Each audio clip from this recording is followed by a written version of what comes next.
currently a single mother working minimum wage would have to work 140 hours a week just to make ends meet. And so when you tell a person to work hard and they'll make it, that's absolutely impossible when we're not even paying them enough to support themselves or their families.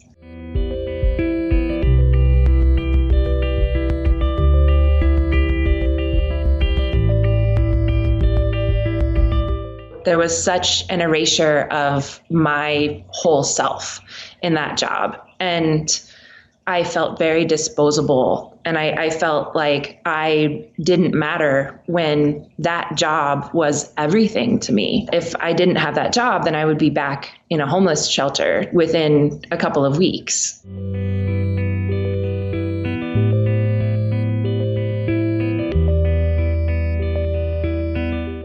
I was raised in a privileged scenario. White, suburban, and it happened incredibly fast. I was in a relationship that was supposed to be finite. We were about to go our separate ways when I found out I was pregnant, and just kind of assumed that everything would work out. We were living together. I wasn't allowed to work. Because then he would have to babysit, he said, and he didn't want to do that. And he had spent all of my savings. So when he kicked us out, I had, I think what was left of my tax refund, and that was only a couple $100s. And my family wasn't able to help out. So we ended up in a homeless shelter.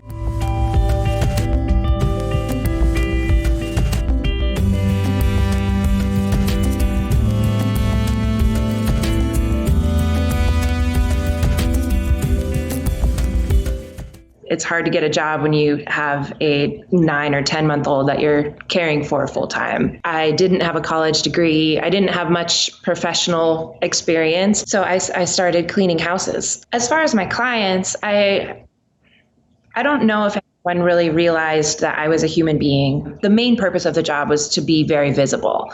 I had to leave evidence in the house that I was obviously there. Like, I vacuumed and I dusted, everything smelled good. But if I left any evidence that I had been there, like as a human being, they would often call and complain if I left a rag accidentally, or if I left footprints on the carpet. And that was incredibly demeaning.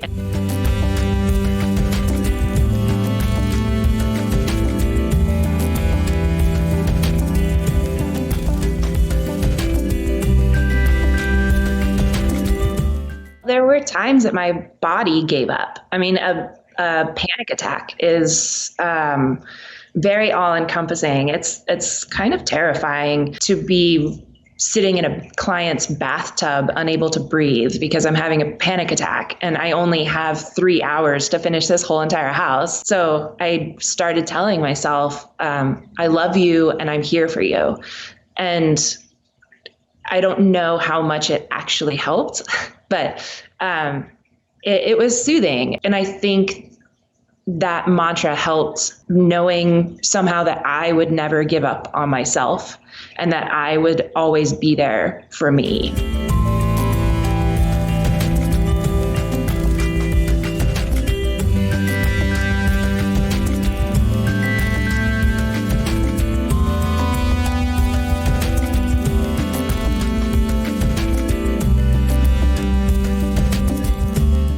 The reality is that Americans start off in life severely misaligned. I mean, there's people who are born into privilege. They are born on a track that they are set up for life. When we tell people, like, if you work hard enough, you'll make it in this country, that is assumes that the work that they do will support them. And our minimum wage hasn't increased in 2 decades or more. Even at $15 an hour, that's still half as much as a single mother would need to make ends meet in most states.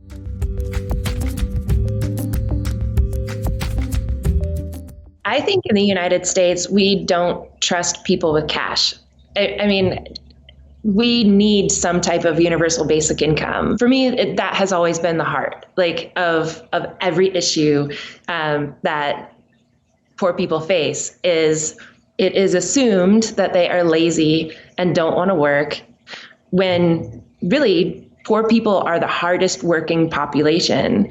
And they are not only the hardest working, they are the people that we rely heavily on. And for some reason, they always fall in the cracks. I think because rich people in America make decisions for poor people. And how would they know what decisions to make without even ever experiencing what their lives are like? The more that we tell our stories, the more that we know that we're all experiencing similar things. I think there's a lot of shame wrapped up in struggle. But the other part of why my story is important is really wrapped in privilege.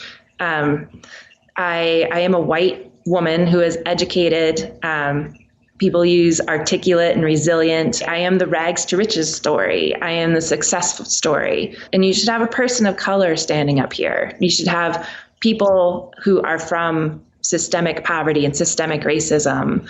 And so I try to talk about that as much as possible, and hope that because people are listening to my story, that they'll start listening to the stories that really matter.